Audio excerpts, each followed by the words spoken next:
पुढची बातमी नागपूरची अत्यंत महत्त्वाची आहे, कारण संघ मुख्यालयाला रेडिएशनची धमकी देण्यात आलेली आहे। नागपूर पोलीस आयुक्तांना निनावी पत्र आहे, खोडसाळपणा आहे की जाणून बुजून दिलेली धमकी आहे, सखोल तपास सुरू आहे। 27 एप्रिलला खरं तर पोस्टानं पोलीस आयुक्त कार्यालयात संबंधित निनावी पत्र प्राप्त झालंय। इंग्रजी भाषेत हे पत्र आहे। DSS नावाच्या संघटनेनं हे पत्र पाठवल्याचं नमूद करण्यात आलंय। दोसर भवन चौकाजवळ डिटोनेटर्स ठेवल्याचा DSSचा दावा आहे। मुख्यालय, रेशीमबाग, स्मृती मंदिर, मेट्रो या ठिकाणी CZM 137 हे रेडिओ ॲक्टिव्ह पावडर टाकल्याचं यात लिहिण्यात आलेलं आहे आणि त्या दृष्टिकोनातून तपासाला वेग आहे। अधिक माहिती घेण्याकरता थेट जाऊया नागपूरला आपले प्रतिनिधी ज्ञानेश्वर पवार यांच्याकडे। ज्ञानेश्वर, या सगळ्या संदर्भात कसा तपास सुरू आहे, काय आतापर्यंत हाती लागलेलं आहे?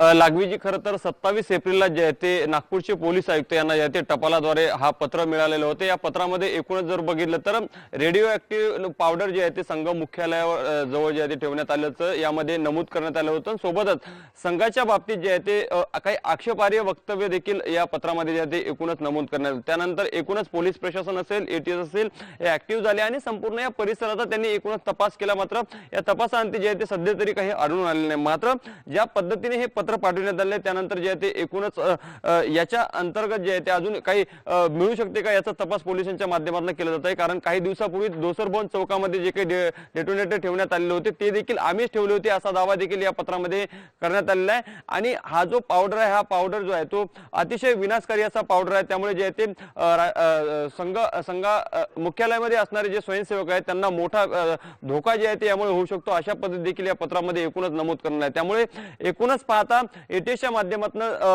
संघ मुख्यालय असतील आणि आजूबाजू संपूर्ण परिसर जे आहे ते याचा संपूर्ण तपास केला, मात्र तपासांती काही मिळालं नाही। त्यामुळे एकूणच हा काही खोडसाळपणा तर नाही ना, या पद्धतीने देखील पोलिसांचा एकूणच तपास जे आहे ते सुरू आहे। मात्र एकूणच पाहता नागपूरचं रेशीमबाग परिसर जे आहे ते अतिशय संवेदनशील परिसर आहे। 24 तास जे आहे ते सुरक्षाने त्या मुख्यालयाला या ठिकाणी वेळा दिलेला असताना सुद्धा अशा पद्धतीने थेट पोलीस आयुक्तांना जे आहे ते आता कुठेतरी पत्राद्वारे अशा पद्धती धमकीचं पत्र आल्यामुळे एकच खळबळ जे आहे ते उडालेलं आहे। लागवीजी अगदी ज्ञानेश्वर, धन्यवाद तुम्ही दिलेल्या एकूण सविस्तर माहिती करता।